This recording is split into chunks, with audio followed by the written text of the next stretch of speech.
Good morning. My name is Kyle DeHaas. I'm with a band called the Native Transplants here in Austin, Texas.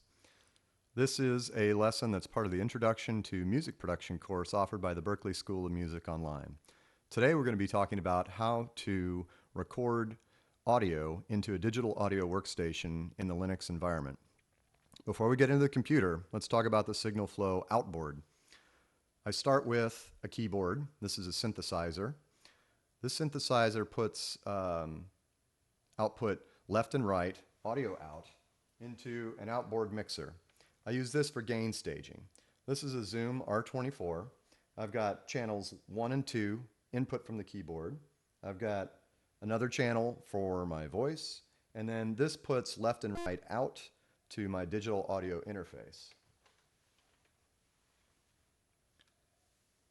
In this example, we'll be using a Zoom H2 Handy recorder.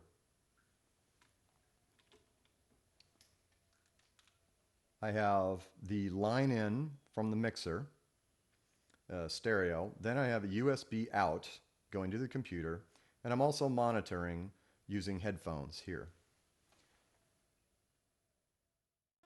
If you're using Linux, you need to use Jack as your audio connection kit. It is the software that connects all the components inside the computer together, audio and MIDI. We're also using Ardour 3.0. I've set up a session.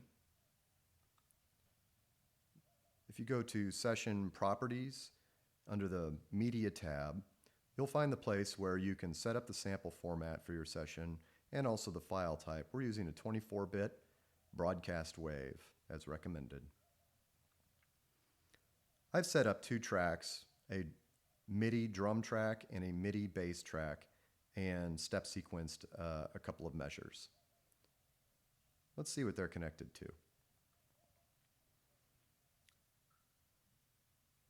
Zinad SubFX is a synthesizer that's software-based in Linux. It's running the bass. Hydrogen is a software drum kit. It is sequencing the drums. These are connected through Jack by MIDI to Ardour.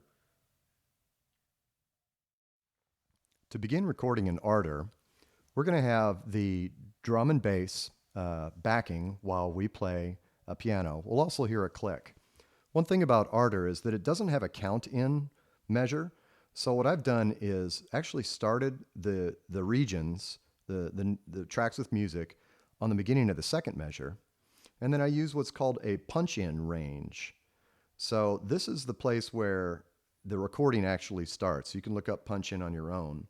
But what that gives me is when I press play, since it doesn't have a count in, I have one measure where I will just hear a click track and then I can start playing.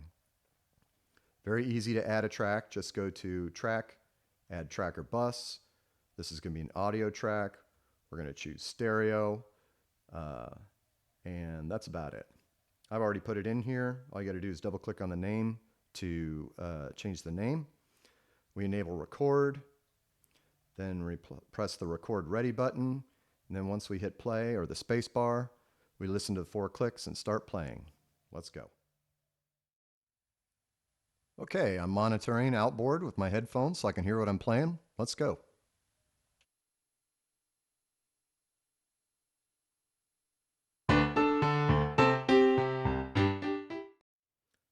Back in Ardour, we've got the track that we've just recorded here, piano number 1.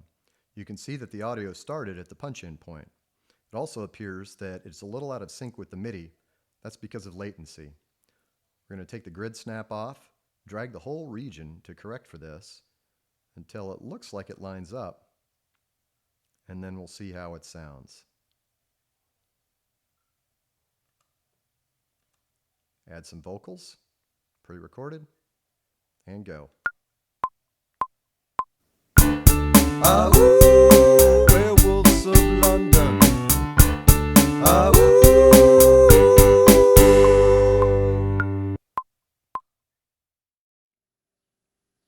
In today's lesson, we looked at the basics of recording in a Linux development environment using the Ardour digital workstation.